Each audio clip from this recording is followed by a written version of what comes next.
My 7-year-old niece called suddenly on the phone. Run away now. Bewildered, I listened as she added something even more surprising. Don't go near your husband. When I put my niece's mysterious phone call on speaker, I was leaning out on the balcony taking photos. Suddenly, I noticed my husband right next to me, wearing an eerie smile. Wait, why? And then, my body was pushed off the balcony, suspended in midair. I'm Charlotte, 28 years old. 3 years ago, I married David, who is the same age as me. About a year and a half ago, just when we were discussing having children, he had a traffic accident and became paralyzed from the waist down, leading to a wheelchair-bound life. Since his discharge from the hospital, he's been withdrawn, and our conversations as a couple have dwindled. Moreover, ever since I started working to support our household, I've felt like David is avoiding me somehow. Maybe he's being considerate of me, or perhaps it's because I'm busy. I've wondered. Despite my efforts to initiate conversations with him, he retreats to his room immediately. I've been pondering what to do, and perhaps due to my distraction, I slipped on wax dripped on the stairs, spraining my ankle. Then, while opening a shelf above the sink, a knife almost fell on me. This won't do. I need to be more careful. But the presence of unused wax on the stairs and a knife in an unlikely high place has been bothering me. Why would they be there? Since no one else enters our home, it's just David and me. However, David struggles even to stand up independently, and the sink area is too narrow for his wheelchair. Could it be that I'm doing things and forgetting? Despite my doubts, I've been feeling restless lately. One day, I went to my brother's house to deliver a congratulatory gift for my niece's enrollment.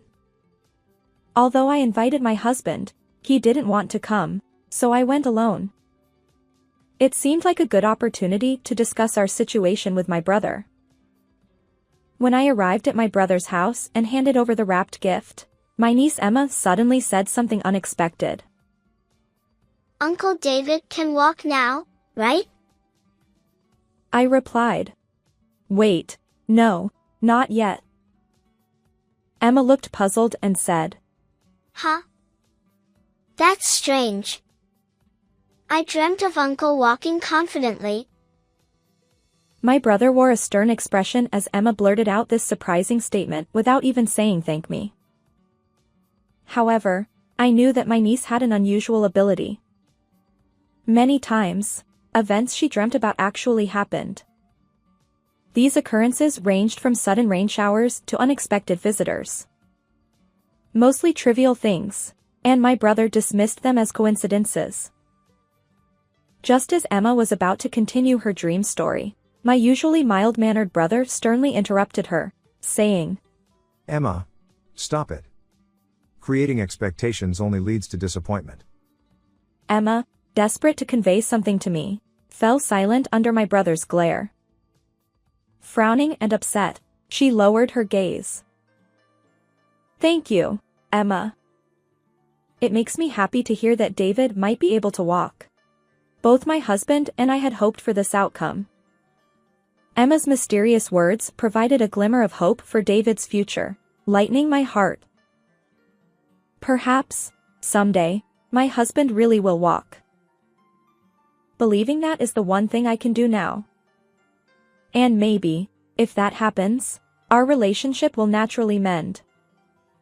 After a long time, with a newfound sense of brightness, I returned home. Hey, Emma said she dreamt that you can walk. It must be a premonition, I said with enthusiasm. But my husband retorted sharply. What? Don't believe kids' nonsense. Miracles like that don't happen. Despite my cheerful tone, he shouted at me with incredible force. You're right. I'm sorry. Even though he grapples with his immobile legs every day, I thoughtlessly uttered baseless remarks. My shallowness left me deeply remorseful. I deserve to be scolded, I thought. Since that day, my husband has secluded himself in his room, refusing to share meals together. Even though we're under the same roof, I seem utterly alone.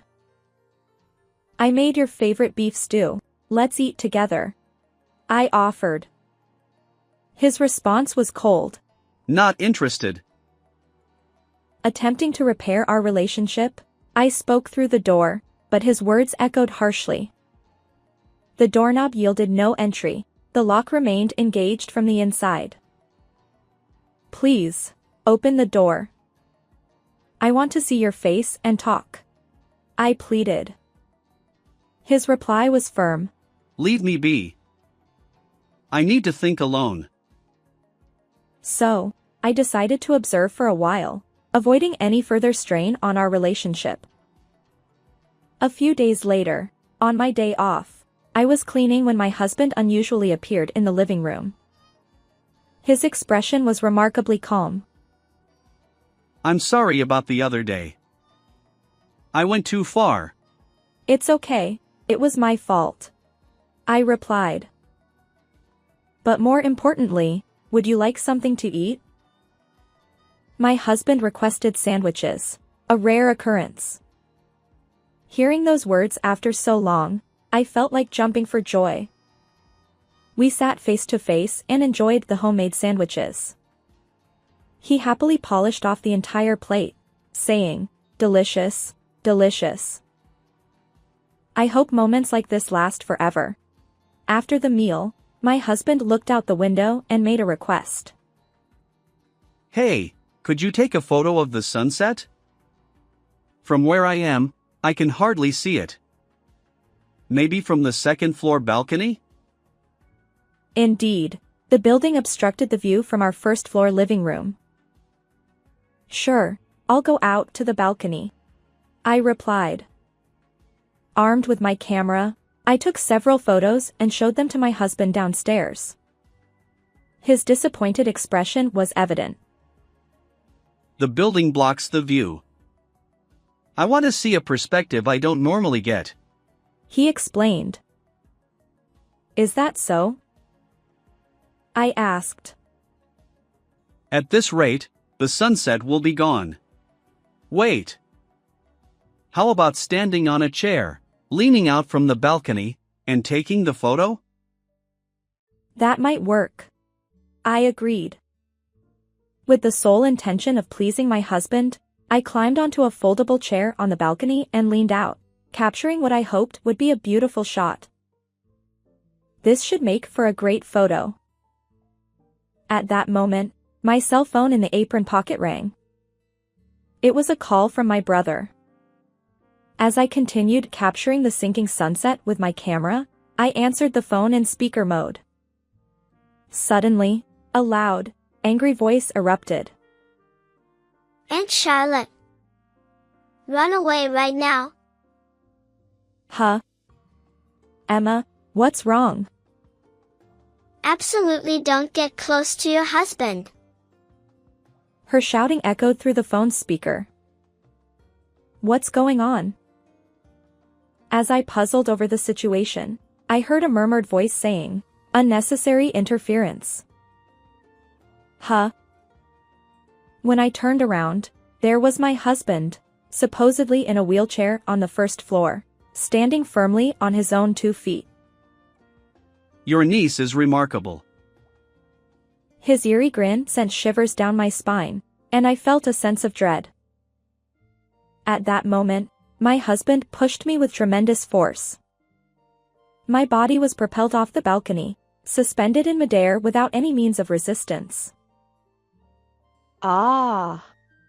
The next instant, a loud thud and a powerful impact reverberated through my body, accompanied by intense pain.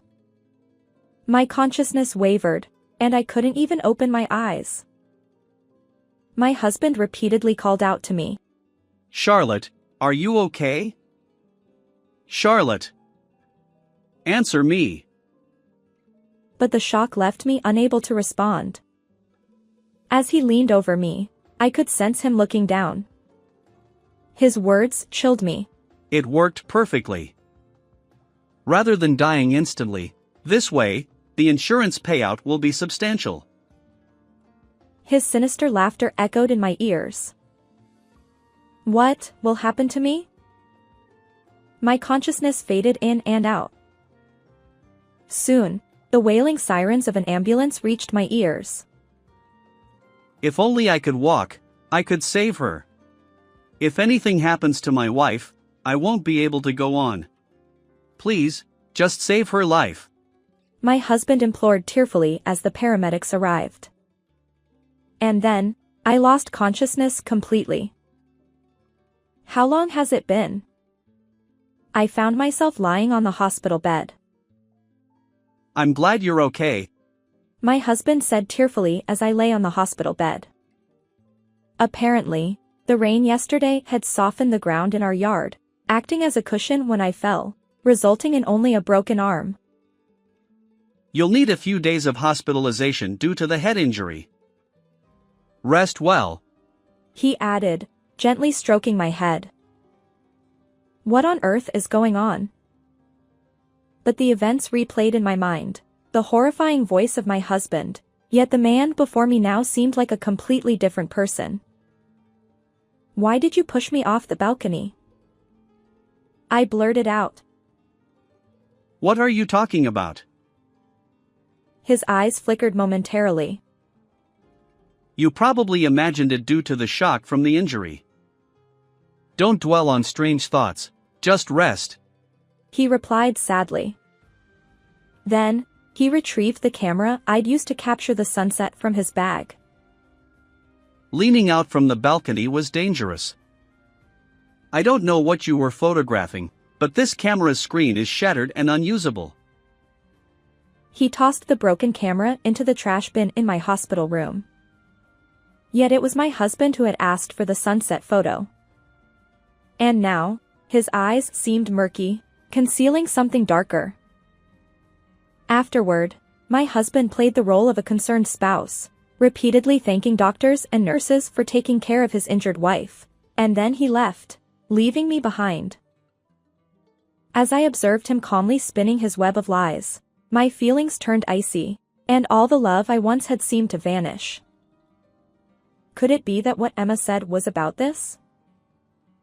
I wondered, picturing my niece's worried expression and hearing her voice in my mind.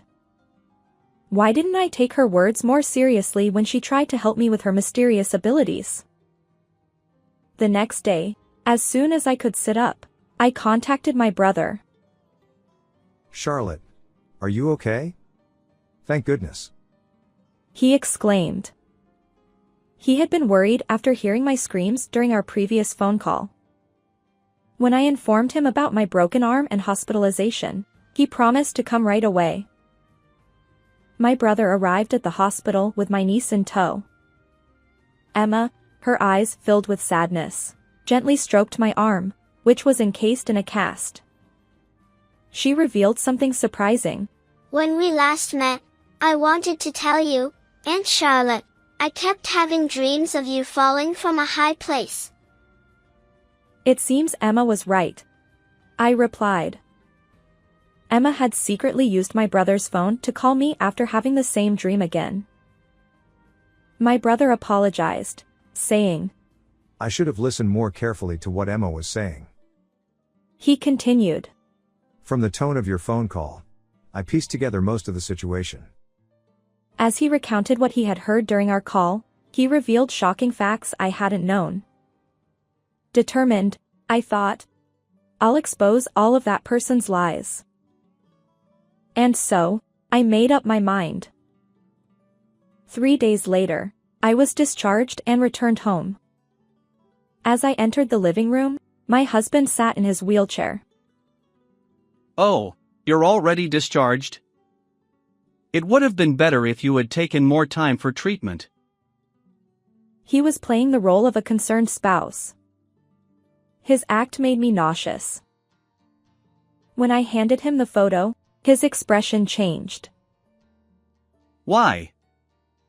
The camera was supposed to be broken. He stammered.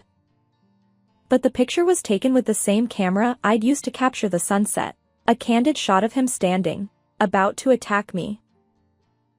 The screen was shattered, but the SD card inside still had the photo data. I explained. This proves you can walk, and there's no denying it. He clicked his tongue and slowly rose from the wheelchair. Fine, if I'm caught, so be it. With an air of defiance, he began to confess everything. It appears that after the accident, my husband genuinely couldn't walk at first, but around 2 months later, he gradually regained the ability to walk. However, he continued pretending to be disabled because he believed it would yield higher compensation, insurance payouts, hospital fees, and the like. You've been deceiving me all along, my husband retorted. They say to deceive your enemies, start with your allies. And besides, there's no better deal than this. I've been genuinely worried about you, and I've done so much for you, I replied. He smirked, an unsettling grin on his face. Well, then he added, if you'd stayed in the hospital longer, you could have earned even more. Traffic accidents are the best for payouts. What? I was taken aback. He chuckled.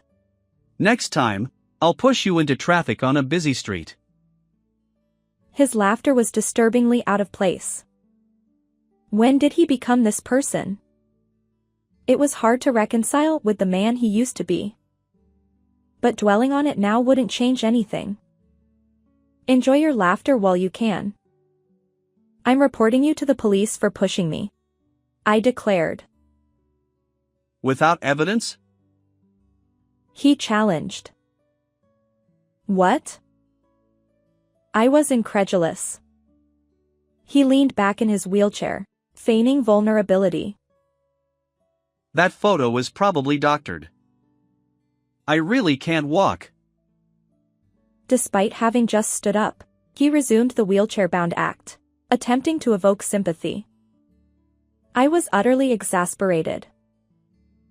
Enough. There's more evidence.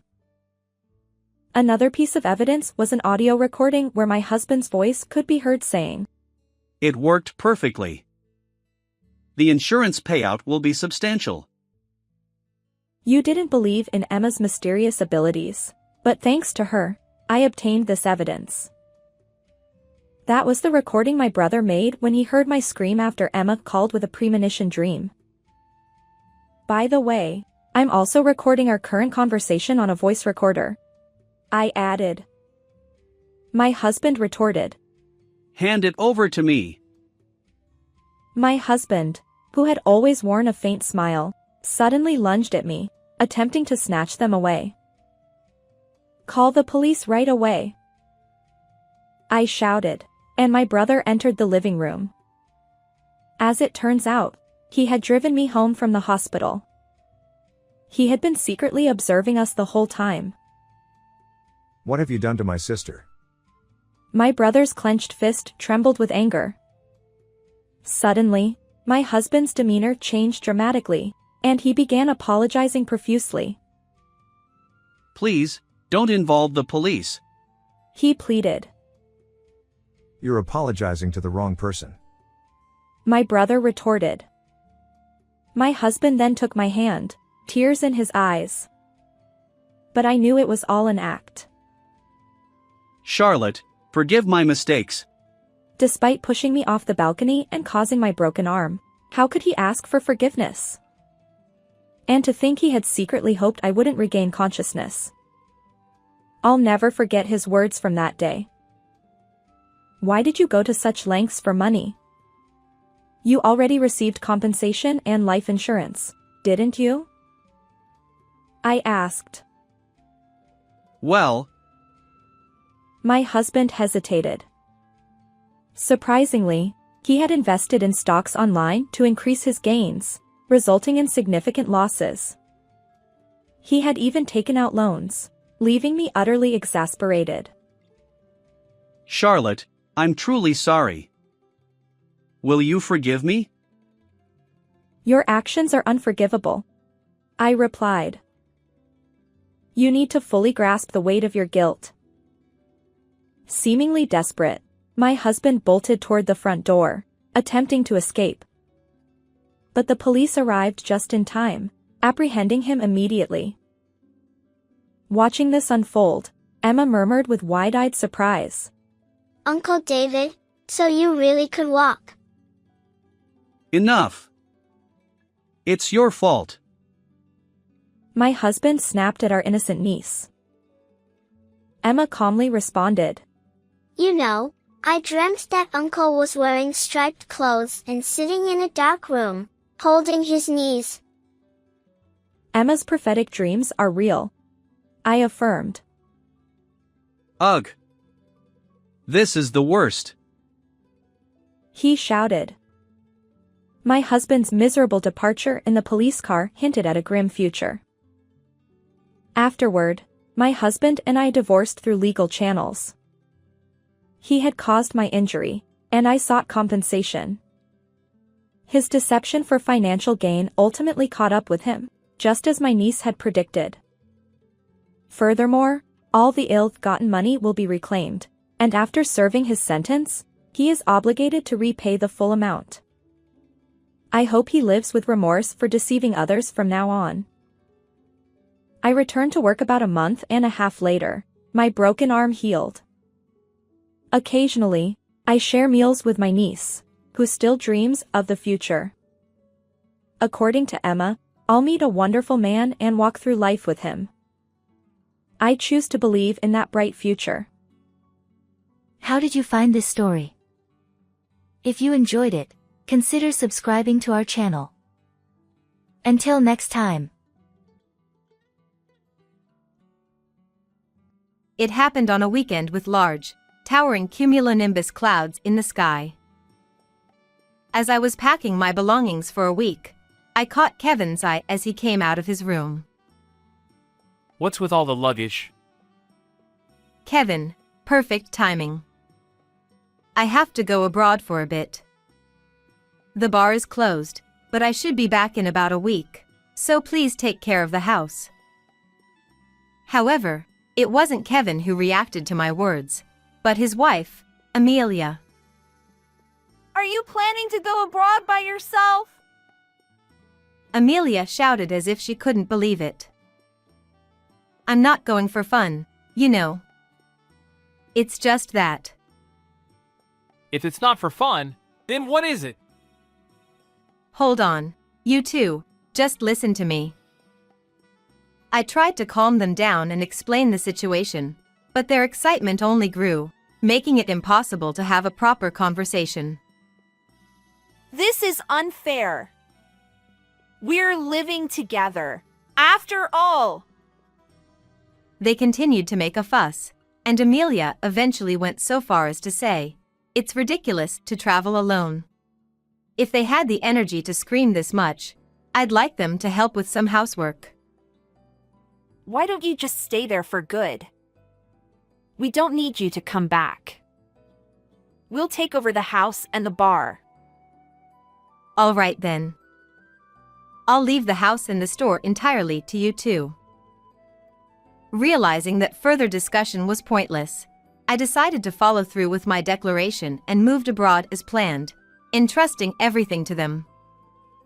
As a result, they ended up in a terrible situation.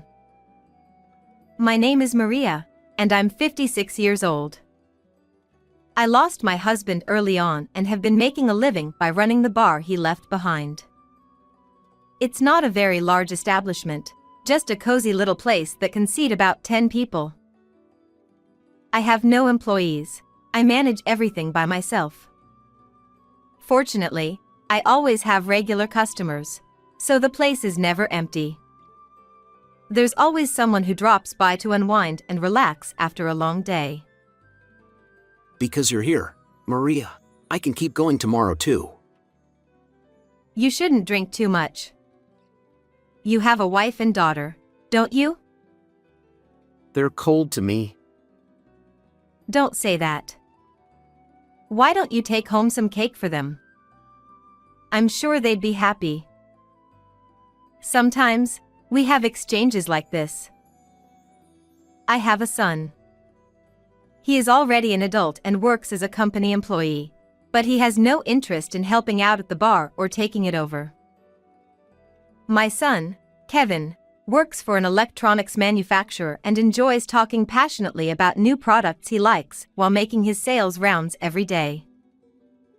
Because his workplace is far away, he rarely comes home, but when he does, he always enthusiastically talks about things like LCD TVs and vacuum cleaners. Of course, I don't understand much about electronics, but from our conversations, I can tell that Kevin has a job he wants to do as a company employee and that he finds it both appealing and fulfilling. If he ever wants to take over the bar, that would be a different story, but I have no intention of forcing him to do so. As long as Kevin can work happily, that's all that matters to me. He's at an age where it would be nice if he got married, which would put my mind at ease. However, since I haven't heard any such happy news yet, it seems like that might still be a way off. One day, a regular customer came in, soaked from the sudden rain. This customer, Mr. Smith, is well-versed in art and often visits exhibitions in the city. He walked into the bar, looking weary and exclaiming, "What a mess!"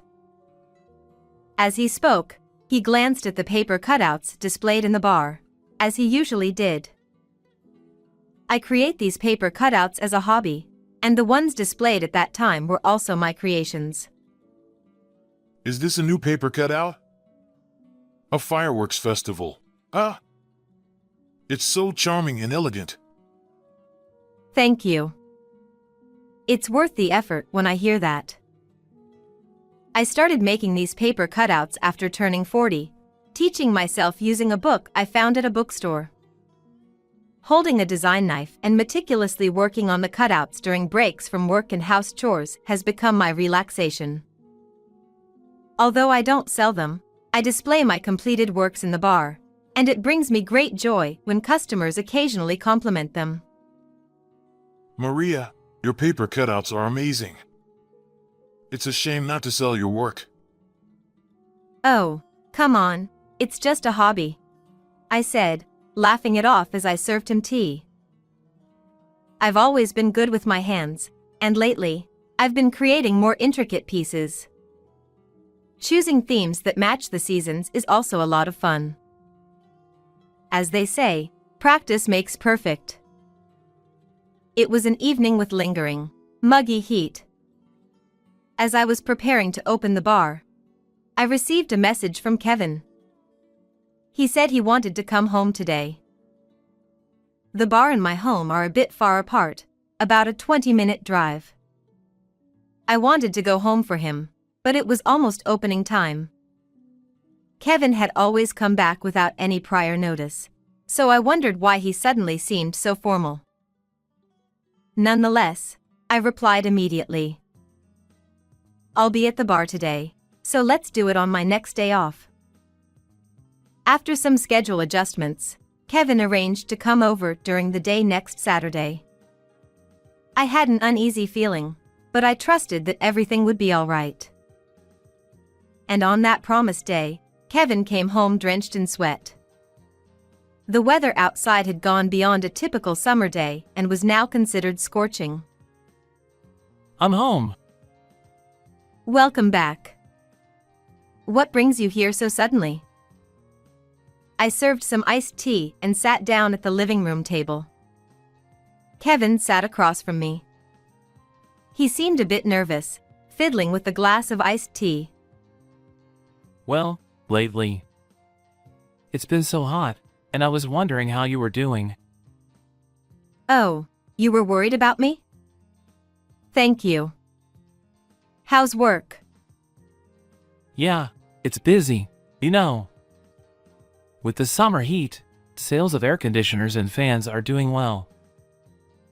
Noticing his unusually hesitant demeanor, I started to sense something was off. It was clear he was either trying to say something difficult or hiding something. Aha, And? When I casually responded, Kevin suddenly became serious, hesitated for a moment, and then said, Actually, there's someone I want to marry. What? Even for me, this was a bolt from the blue. He had never introduced a girlfriend before, nor had he shown any signs of being in a relationship. How could any parent not be surprised by such sudden news? I was instantly curious. Who is she? What kind of person is she? I had no idea you had a girlfriend. Well, I hadn't mentioned it. She's really cute. Kevin's face turned bright red as he started to speak slowly. Her name was Amelia, and she worked at a boutique. About a year ago, Kevin met her when he accompanied a colleague to pick out a gift for the colleague's wife. He was captivated by her brisk manner, her fashion sense, and her lovely eyes. Since then, he had been visiting the shop often, exchanged contact information, and started dating her. He often felt comforted by her cheerful smile, and even though she could be a bit sharp-tongued at times, he loved everything about her. After talking for about an hour and showing me photos on his phone, I saw pictures of him with her. She was stylishly dressed, had blonde wavy hair, and well-manicured nails. The two of them looked truly happy together. However, there was one thing that concerned me. His girlfriend wasn't here. So, when is Amelia coming over? I asked, trying to contain my excitement. She was supposed to come with me today, but it seems she's caught in traffic and said she'd be late. Oh, in that case, you should wait for her at the nearby shopping center. After all, she wouldn't know our place, right? Just then, a message arrived on Kevin's phone. I arrived! Where are you, Kevin? I caught a glimpse of the message, which was very cute, as if typed in a hurry. Kevin's ears turned bright red, and he quickly hid the screen before rushing out of the house. I'll go pick her up real quick. As I watched the front door slam shut behind him, I shrugged my shoulders. After just a few minutes, Kevin and Amelia arrived. Hello! Is this Kevin's mom? As soon as she entered the doorway, Amelia pointed at me and said, Nice to meet you. I'm Kevin's mother, Maria. Please come in. I welcomed them with a smile, but I couldn't help but have some reservations about Amelia's outfit. I thought she was coming to meet me for a potential marriage discussion, but she was wearing an off-the-shoulder top and a miniskirt, which didn't seem appropriate for meeting her boyfriend's parent. Considering she worked in a boutique, I wondered why she didn't choose something more formal and suitable for the occasion. Or perhaps, this was her idea of formal attire? I felt a bit uneasy, wondering if I was just out of touch with the younger generation's sense of fashion. I poured iced tea into glasses and brought out some snacks, setting them on the living room table. Wow! These are popular rusks from that shop in the shopping mall. Kevin's mom, you have great taste. Oh, thank you. So, you're Amelia, right? Kevin told me about you. Yes, that's me. And the iced tea is delicious. She gave off an impression of being cheerful and carefree. Her nails were also perfectly done. How old are you? I'm 24. There's a 5-year difference between me and Kevin. I was surprised to hear that Kevin had such a lovely girlfriend. He hadn't mentioned anything about you. You're working, right? Yep, I work at a select shop near Kevin's office. I'm in my 2nd year there. I got the job right after graduating from fashion school. Oh, Can I have some more rusk? Please, help yourself, I said, moving the plate closer to her. While trying to keep up with her youthful energy, I struggled to maintain a pleasant smile. It's so good! As she munched on the rusk, Kevin spoke up. Hey, Amelia, don't forget why we're here today. I know. It's just a bit of fun, right? She puffed her cheeks in a cute pout and put down the rusk. Then, she straightened her posture, looked at me seriously, and sat up straight. Kevin's mom, I came here today because I have something important to tell you. Her sudden formality prompted me to straighten up as well. Kevin and I have been dating for about a year, and I'm seriously considering marriage with him. So, last month Kevin proposed to me, and I said yes, so we've decided to get married. Internally, I felt like I had stumbled into alignment for Amelia's parents, not me. I couldn't quite warm up to her choice of words. I didn't expect her to use flowery expressions, but couldn't she have chosen more thoughtful words? Also, considering she arrived late today, shouldn't she start with an apology? These thoughts crossed my mind. I wondered whether it was acceptable to attribute it to youthful indiscretion, despite the fact that she seemed unaware of the commitment to meet and the effort others made to adjust their schedules. I refrained from voicing my concerns to preserve the atmosphere, gently expressed my reservations, and politely asked her to leave for the day. However, after talking extensively with Kevin on another day, and understanding his strong desire to marry Amelia, I formally accepted their marriage. Subsequently, they successfully completed their wedding ceremony and apparently decided to live in an apartment near Kevin's workplace. Their married life seemed to be going smoothly, and I found myself completely at ease, immersing even more deeply into my hobby of paper cutting. Time passed, and before I knew it, a whole season had gone by, and another hot summer arrived. Around this time, I received a call from Amelia expressing her desire to live together. When I asked about the reason for her surprise decision, she explained that Kevin had received a transfer notice, and his workplace would now be near my home. Amelia herself also wanted to learn household chores like cooking and cleaning from me. But Amelia, won't it be far from your workplace? I inquired, seeking clarification. To my surprise, her response was unexpected. Oh, don't worry about that. I've actually quit my job. The word "why did you quit" almost escaped my lips, but I held it back and nodded. I see. Okay then.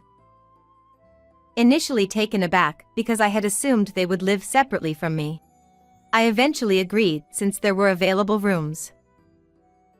I'll prepare the room, so please let me know once you've decided on the moving date. And so, a few weeks later, Kevin and Amelia moved in with me, and our cohabitation began.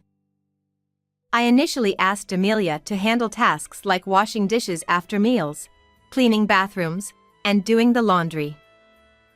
She managed to do them for the first 2 to 3 days, but gradually started to find it troublesome. Amelia, did you wash the dishes? I asked. Amelia replied lazily, her eyes and fingers glued to her smartphone. Oh, I was just about to do it. But Kevin's mom, you can do it if you want. As I left everything to her, I often found last night's dishes lingering until the next morning, laundry left in the dryer or not put away properly. Amelia, please leave this towel in the bathroom, I instructed. But she would pretend not to hear and swiftly disappear somewhere else. When I pointed out dirt in the bathtub during cleaning, Amelia would grumble. You're so picky. I couldn't help but wonder who it was that had asked to learn household chores, proclaiming she would quit her job as a shop assistant to become a full-time homemaker and do her best with housework. However, Amelia showed hardly any initiative to learn these tasks. As a result, I ended up doing household chores and cooking for 3 people. To my further surprise, I later found out that the real reason Amelia was late on the day she first came to greet us with Kevin wasn't due to traffic, but simply because she overslept. I was so dumbfounded that I couldn't even speak. Even after they moved in, I continued my hobby of paper cutting in the living room, finding solace in this immersive activity. However, when Amelia saw my paper cuttings, she sneered as if mocking them. What's the point of this? Huh? She remarked. As for what Kevin truly thought about his tactless wife, I couldn't say for certain. Whenever I tried to express my feelings about her, it seemed to fall on deaf ears. Mom, could you please not be so critical?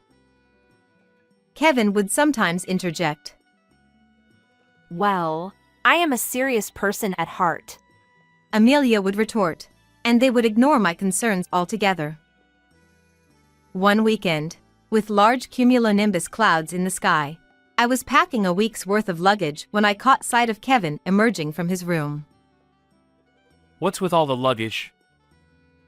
Kevin asked, eyeing the amount curiously. Kevin, it's perfect timing. I'm going overseas for a bit. I've already closed the shop, but I should be back in about a week. Please take care of the house while I'm gone, I said.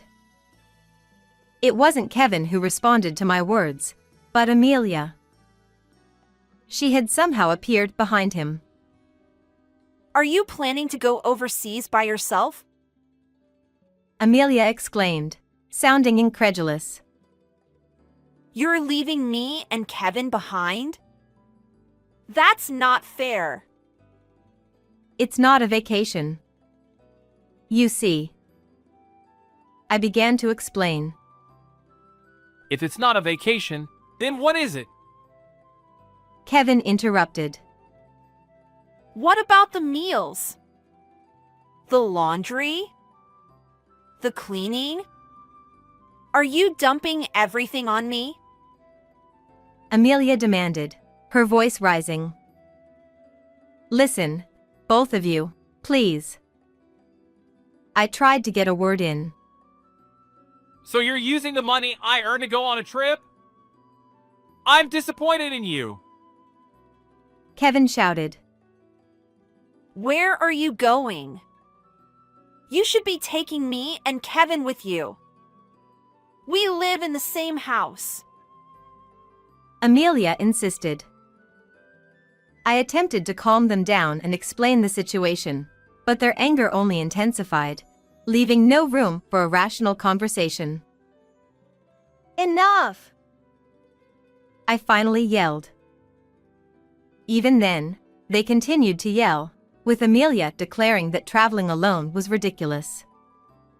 If they had enough energy to argue, I wished they would channel some of it into doing household chores. Amelia then said something that shocked me to my core. Why don't you just stay there forever? We don't need you to come back. We can take over the house and the bar. For a moment, I felt my blood run cold. I realized then that any further discussion would be futile. Fine. As you wish, Amelia. I'll leave the house and the bar to you both, I declared, my voice remarkably calm. Then, as planned, I left for my overseas trip. 2 weeks later, I received a phone call from Kevin. Despite it being their home, they were being asked to leave. Oh, that. Actually, I began to explain. I revealed how my late husband had once tried to sell the house and land due to his gambling debts. Relatives, having heard about the situation, had lent us a large sum of money to help out. However, My husband never managed to repay the debt and passed away. Consequently, I transferred the ownership of the house, the bar, and the land to those relatives as a settlement.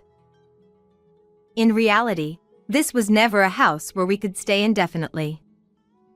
We've been living here because our relatives graciously rented it to us at a very low price. I said. What about the bar? The land it's on? Kevin asked, his voice tight with panic. The shop's land and building too. When we had that discussion and I decided to move overseas, I took care of the lease termination before leaving. I replied. I could sense Kevin's stunned silence over the phone. He was probably standing there, pale-faced, in shock. And about the shop? I continued. I had planned to close it soon anyway because sales had been declining. What? What do you mean by that? Amelia shouted, evidently listening on speaker. A while back, a new bar opened nearby and took most of our customers. It got good reviews for being affordable. I explained. I could almost see them both burying their heads in their hands. I never heard about this. Kevin began to shout, but it was too late. You never asked, and I didn't need to tell you. I responded coolly, cutting him off. That's so unfair. Kevin's mom. Why didn't you tell us? And then you just left for overseas like you were running away. Amelia exclaimed. Amelia, you misunderstand. I didn't leave to run away, and it certainly wasn't for a vacation. The real reason I came overseas was to hold a solo exhibition of my paper cutting art. I clarified. Huh? Amelia reacted in disbelief. It turned out that Mr. Smith, a regular at my bar, had photographed my paper cuttings and posted them on social media. These posts garnered significant praise from international artists. Subsequently, one of Smith's acquaintances, who owned a private gallery, offered me an opportunity to hold an exhibition abroad. That was why I had come overseas, I explained. Kevin and Amelia were both taken aback. I remember you once asked what good it was. Well, as the saying goes, practice makes perfect. My hobby of paper cutting led to this opportunity to move overseas. I said. Though they continued to argue on the other end of the line, I paid no mind and ended the call. Here's what I heard from my relatives afterward. Kevin and Amelia, trying to salvage the store that was barely avoiding the red, eventually decided to close it. They are now overwhelmed with the various procedures involved. Balancing these tasks with their regular jobs must be quite challenging. They also ran around trying to recontract the rental of the house, but my relatives refused, saying, "We only rented it to Maria." Consequently, Kevin and Amelia were forced to move to a new place. This ordeal cost them a lot of money, including moving expenses, store closure costs, and house cleaning fees to restore the property. With their finances strained, Amelia could no longer afford to be a full-time housewife and had to find part-time work. Juggling her job with household chores and cooking led to increased stress, causing her to snap at Kevin more frequently. As for Kevin, he reportedly complained that his relationship with Amelia had deteriorated. It's likely because he still didn't help with washing dishes or cleaning the bathroom, exacerbating their issues. Meanwhile, my solo exhibition overseas attracted many collectors, and my works quickly found buyers despite their not-so-modest prices. It felt like a dream to see my amateur paper cutting sell. The gallery owner praised my work highly. These delicate and beautiful pieces can only be made by you. They are wonderful. Mr. Smith even flew in from the US to congratulate me and brought flowers. On his suggestion, I rented an apartment near the gallery to use as my base of operations. In another 6 months, I should save enough to move to a larger place. I had never imagined that my second life would involve moving overseas.